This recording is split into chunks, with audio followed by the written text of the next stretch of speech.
ज्या काही जादूटोणा विरोधी कायद्याची प्रभावी अंमलबजावणी प्रचार प्रसार समिती निर्माण केली, ती समिती बरखास्त करण्याच्या तयारीत सरकार दिसत आहे।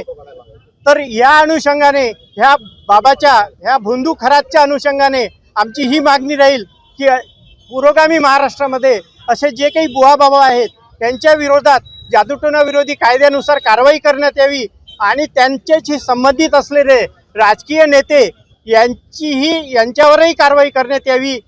धन्यवाद। काय आव्हान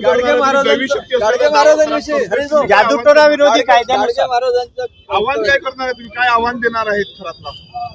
खरातलं आव्हान हेच आहे आमचं की जादूटोणा विरोधी कायद्यानुसार जे काही त्यांनी दावे लोकांना दिशाभूल केली, वेगवेगळ्या प्रकारचे दावे केले, काही तथाकथित चमत्कार केले, हे चमत्कार त्याने अखिल भारतीय अंधश्रद्धा निर्मूलन समिती समोर सिद्ध करून दाखवावे आणि 80 लाख रुपयाचं आमचं आव्हान स्वीकारावं।